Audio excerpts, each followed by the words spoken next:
स्वामी विवेकानंद जी ने कहा है, arise awake and stop not till the goal is reach. उठो जागो एंड तब तक ना रुको जब तक अपनी ध्येय प्राप्ति, उद्दिष्ट प्राप्ति नहीं होती। तो आज हम ऐसे ही एक कहानी लेकर आए गगन नागर की, कि गगन ने किस तरह से एमएससी में प्रिपरेशन किया सीएसआर के लिए। एमएससी बॉटनी करते हुए 3rd same and 4th same से ही प्रिपरेशन किया और गगन का सीएसआर एग्जाम में ऑल इंडिया रैंक जेआरएफ 95 आया। तो चलिए सुनते हैं गगन से ही गगन की सफलता की कहानी। तो गगन, आपका बहुत बहुत स्वागत है आज के हमारे इस सेशन में। Welcome. Good morning sir. Good morning. और गगन, आपका सीएसआर एग्जाम में इतनी अच्छी अचीवमेंट है, इतना बड़ा success, all India rank JRF 95। तो आपको हमारे पूरे आईएफएस फैमिली की तरफ से एंड हमारे सारे स्टूडेंट की तरफ से बहुत बहुत congratulations. Thank you sir. Yes, तो हम सब बहुत खुश है गगन, ये हमारे लिए भी बहुत बड़ी अचीवमेंट है। और गगन नागर ये कोटा से, कोटा पहले से एजुकेशन सिटी है, और गगन ने अपना UG and PG Banaras Hindu University BHU से किया है, बॉटनी से। और गगन का एमएससी अभी रिसेंटली कंप्लीट हुआ है 2025 में। गगन ने सीएसआर की प्रिपरेशन एमएससी के साथ साथ ही की। तो गगन, पहले हमें ये बताइए कि आपकी जो सीएसआर की जर्नी है, कि आपने किस तरह से एमएससी के साथ साथ ही सीएसआर के लिए टारगेट किया था, और ये मोटिवेशन आपको कहां से आया? सर ये तो जब एमएससी कर रहा था उसी टाइम पे डिसाइड कर लिया था कि पीएचडी करनी है आगे। उसके लिए एग्जाम क्लियर करना पड़ेगा, जेआरएफ होना चाहिए पीएचडी के लिए। तो साथ ही साथ में प्रिपरेशन करना स्टार्ट कर दिया था। 3rd सेमेस्टर के बाद से सीरियसली प्रिपेयर करना स्टार्ट किया हम लोग ने।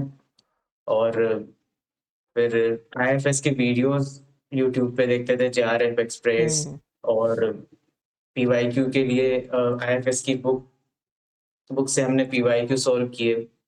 और टेस्ट सीरीज आती थी एक रुपए वाली, 1 रुपी टेस्ट सीरीज जो आईएफएस की आती थी, 5 मॉक टेस्ट मिलते थे उसमें, उससे प्रैक्टिस करते थे। और जो भी हमें सिलेबस में पढ़ाया जाता था बीएचयू में, वो काफी होता था, उतनी डिटेल्स एग्जाम के लिए, तो उसको अच्छे से पढ़ते थे। और बहुत प्रैक्टिकल्स हमने किए, तो प्रैक्टिकल नॉलेज भी हमें, जैसे टेक्निक्स वाला चैप्टर हो गया, मेथड्स वाला, वो सारी टेक्निक्स हमने खुद से लैब में परफॉर्म करी थी, तो हमें काफी डिटेल में उसके बारे में पता था। तो वो काफी हेल्पफुल रहा हमारे लिए। तो गगन, एमएससी के साथ प्रिपरेशन करते टाइम आईएफएस के बारे में कैसे जानकारी मिली? सर यूट्यूब से ही और दोस्तों से पता चला आईएफएस के बारे में। जैसे बुक का रिकमेंडेशन मेरे एक दोस्त ने दिया था, उसने बोला था कि ये बुक बहुत अच्छी है, इसमें सॉल्यूशंस के साथ पीवाईक्यूज है पिछले 10-15 साल के। तो कुलदीप ने मेरे को बताया उस बुक के बारे में, तो फिर वो बुक मैंने परचेज करी। तो गगन, अभी एमएससी के साथ जेआरएफ हो गया है, ये सबका ड्रीम होता है कि एमएससी के साथ ही जेआरएफ कंप्लीट हो, तो फिर अब कैसे लग रहा है? अच्छा लग रहा है सर बहुत। जब एमएससी के साथ ही हो जाता है तो फिर एक एक्स्ट्रा प्रेशर नहीं आता है। हाँ, बहुत और अच्छा लगता है। टाइम भी बच जाता है और खुशी तो मिलती है, वो बहुत मिलती है। फुलफिलमेंट लग रहा है। आप घर पे सब खुश है? आप? हाँ सर। मिठाई वगैरह दे दी सबको? जी सर। यस, तो सब खुश रहे होंगे क्योंकि अब एमएससी के साथ जेआरएफ हो गया है, अब पीएचडी करनी है। वैसे गगन, आपने जब प्रिपरेशन किया तो प्रिपरेशन किस तरह से किया था, स्ट्रेटजी क्या थी? सर स्ट्रेटजी हमारी ये रहती थी कि जैसे हमारी क्लासेस होती है 10 to 5 क्लासेस एंड प्रैक्टिकल, तो उसके बाद शाम का हमारे पास टाइम बचता था। तो हमारे पास 6 मंथ का हमने टारगेट लिया, और जैसे 13 यूनिट्स है, मैंने पहले ही सोच लिया था कि 13 यूनिट्स तो मेरे को नहीं करनी है, जिसमें से animal physiology, developmental biology and diversity वाला चैप्टर मैंने छोड़ के 10 यूनिट्स को मैंने टारगेट किया, और उसको डिवाइड कर लिया अकॉर्डिंगली। जैसे एक हफ्ते में 1 यूनिट करनी है विद पीवाईक्यू, तो हम पढ़ते थे और पीवाईक्यू करते थे। तो इस तरह से हमने प्रिपेयर किया। और रिवीजन वीडियोस जेआरएफ एक्सप्रेस के जो 2 या 3 घंटे का आता था, वो रोज देखते थे, तो उससे प्रिपेयर होता गया। और हम 3-4 दोस्तों का एक ग्रुप था हमारी क्लास में, सारे सीएसआर के लिए प्रिपेयर कर रहे थे। तो ग्रुप डिस्कशन बहुत ही हेल्पफुल रहता था। किसी को कोई चैप्टर अच्छे से आता है तो वो समझा देता है। हम बैठते थे क्लास के बाद में बुक लेके और क्वेश्चन सोल्व करते थे साथ में। तो किसी को कोई क्वेश्चन आ गया अच्छे से तो उसको एक्सप्लेन करता था, मेरे को कुछ आ गया तो मैं उनको एक्सप्लेन करता था। तो ये काफ़ी हेल्पफुल रहा। ये मुझे बहुत अच्छा लगा कि गगन ने मतलब ग्रुप डिस्कशन से भी पढ़ाई की है। एक क्लैरिटी भी थी कि कौन से यूनिट करने कौन से यूनिट छोड़ने। तो और दूसरा कॉन्फिडेंस था कि हाँ ये यूनिट में करूँगा तो उसके मैं सारे क्वेश्चंस अच्छे से कर सकता हूँ। और गगन जैसे सबसे इम्पोर्टेंट नोट्स रिवीजन के साथ साथ क्वेश्चन प्रैक्टिस भी होता है, तो आपने क्वेश्चन प्रैक्टिस कहाँ से किया? क्वेश्चन प्रैक्टिस एक तो CSIR की बुक से किया था मैंने, जिसमें प्रीवियस ईयर क्वेश्चंस थे पिछले एग्जाम्स के। दूसरा था मॉक टेस्ट सीरीज IFS की। मेनली 2 ही थे। इनसे मैंने क्वेश्चन प्रैक्टिस किया है बस। और गगन जैसे IFS के यूट्यूब चैनल के ऊपर सारे सीरीज होते, इमोशन बैच है, JRF एक्सप्रेस है, अंतिम और आखिरी बार है, तो इन सीरीज का आपको बेनिफिट मिला फाइनल एग्जाम में? जी सर, ये काफ़ी रैपिड रिवीजन के लिए बहुत हेल्पफुल रहे। पूरा चैप्टर हमें रिवाइज करना होता है तो हम एक वीडियो देखते हैं JRF एक्सप्रेस का, तो उससे एक रैपिड रिवीजन हो जाता है। जो इम्पोर्टेंट टॉपिक्स हैं उनके बारे में पता चल जाता है और फिर सिर्फ उन्हीं टॉपिक्स, अगर टाइम कम है तो सिर्फ उन्हीं टॉपिक्स को अच्छे से प्रिपेयर कर ले तो एग्जाम के लिए वो काफ़ी हेल्पफुल रहते हैं लास्ट टाइम। और गगन जैसे हम देखते हैं कि CSR में नेगेटिव मार्किंग आती है, तो नेगेटिव मार्किंग कम करने के लिए, ओवरकम करने के लिए आपने किस तरह से प्रैक्टिस की? सर नेगेटिव मार्किंग को ओवरकम करने के लिए तो हमें बहुत ही डिटेल में अच्छे से पता होना चाहिए जो हम अटेम्प्ट कर रहे हैं क्वेश्चन। अगर हमें डाउटफुल लग रहा है तो उसे बाद के लिए छोड़ देते हैं और जो हमें अच्छे से आता है हम उसको पहले अटेम्प्ट करते हैं। यस तो ये। मैं तो यही था कि हाँ गगन बोलो। हाँ, तो तो ये जिस बात टाइम मुझे हमें अच्छे से कॉन्सेप्ट क्लियर था तो नेगेटिव मार्किंग के चांस वैसे ही कम हो जाते हैं। ये बात मुझे बहुत अच्छी लगी कि डाउटफुल क्वेश्चन है तो हाथ नहीं लगाना है। जो आपकी क्लैरिटी है, जो आपको कॉन्फिडेंस है क्वेश्चन पे, जो आपके स्ट्रॉन्ग टॉपिक है उन्हीं के ही क्वेश्चन करने। वैसे गगन आपका इतना अच्छा रैंक आया, CSIR all India rank 95 JRF, तो इस रैंक के पीछे बहुत सारा मेहनत है और उसके साथ साथ एक इम्पोर्टेंट होता है कि एग्जाम पे आप 3 घंटे कैसे देते हो। तो आप एग्जाम से पहले क्या नर्वस हुए थे? क्या एग्जाम का प्रेशर आया था? सर ये एग्जाम जब मैं देने गया था तो हल्का सा लेट हो गया था लेकिन टाइम के पहले मैं पहुंच गया था। तो एक नर्वसनेस थी शुरू के, जो शुरू का जो टाइम था वो थोड़ा स्ट्रेसफुल रहा मेरे लिए। हाँ। बट जैसे मेरा था, मैं एप्टीट्यूड में काफी अच्छा था तो मुझे कॉन्फिडेंस था मैं एप्टीट्यूड अच्छा करूंगा। तो मैंने पहले पार्ट ए को ही अटेम्प्ट किया जिससे मैं जल्दी कर पाऊँ, टाइम मेरा बच जाए, मैं थोड़ा जो भी स्ट्रेस में था वो रिलीज हो, कॉन्फिडेंस मेरा बिल्डअप हो जाए कि ठीक है मैं अच्छा कर रहा हूँ। तो मैंने करना स्टार्ट किया और मैंने 20 में से 15 क्वेश्चंस अटेम्प्ट कर लिए और मैं इतना कॉन्फिडेंट था कि इनमें से मैक्सिमम तो ठीक होंगे ही होंगे। तो मेरा कॉन्फिडेंस भी बूस्ट हुआ और मैंने टाइम के साथ ही वो खत्म भी किया। तो और मेरे 14 क्वेश्चन सही हुए थे 15 में से। वाह। तो एप्टीट्यूड का आपने डेली प्रिपरेशन किया था? जी सर, डेली ज़्यादा नहीं, 10 क्वेश्चन प्रैक्टिस करता था हम्म। एप्टीट्यूड का और एक एक कोई भी आधे घंटे का वीडियो देख लिया। हम्म। वाह। बस।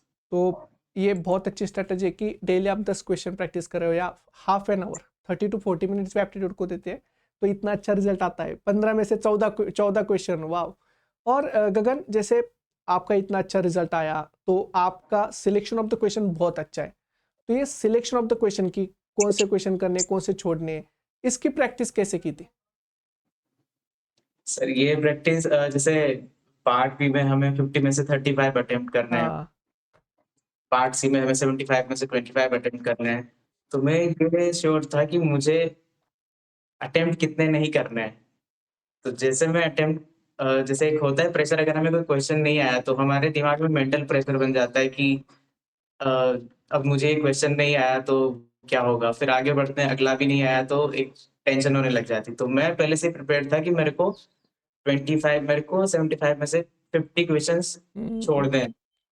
तो जैसे क्वेश्चन छोड़ रहा था तो उससे मैं डिमोटिवेट ना होके मैं मोटिवेट ही हो रहा था कि ठीक। हाँ। और जैसे हम देखते हैं ना गगन कि जब हम प्रिपरेशन करें तो प्रिपरेशन के टाइम पे बहुत बार डिस्ट्रैक्शन भी होता है। सोशल मीडिया बहुत स्ट्रांग रोल प्ले करता है डिस्ट्रैक्शन में, तो उस डिस्ट्रैक्शन में फिर आपने खुद को कैसे कंट्रोल किया? क्या आपका भी डिस्ट्रैक्शन होता था? सर सोशल मीडिया तो हर जगह तो डिस्ट्रैक्शन तो होता है, लेकिन सोशल मीडिया को बंद करना कोई सोल्यूशन नहीं है। इसके बजाय हम उसको एक कंट्रोल कर सकते हैं, टाइम डिसाइड कर सकते हैं कि इस टाइम पे मैं सोशल मीडिया भी यूज करूंगा। तो एक फिक्स टाइम था कि ठीक है, पढ़ाई के बीच में ब्रेक लेंगे और ब्रेक के बीच में हम सोशल मीडिया यूज करेंगे। और इंस्टाग्राम पे या फिर जो भी सोशल मीडिया एप्स है उन पे फोन में तो आजकल लिमिट लग जाती है, तो उसमें 40 मिनट्स की लिमिट सेट कर देता था कि ताकि उसकी लिमिट रीच करे, अपने आप बंद हो जाए। और जैसे बहुत बार ऐसा भी होता है गगन कि हम बहुत कभी कभी पढ़ाई हमारे मन से नहीं होती, हम पीछे रह जाते हैं और हमारे मन से पढ़ाई नहीं होती तो स्ट्रेस आता है, डिमोटिवेशन आता है, कभी कभी कम मार्क्स आते हैं तो भी डिमोटिवेशन आता है। तो आपने खुद को मोटिवेट कैसे रखा ऐसे सिचुएशन में?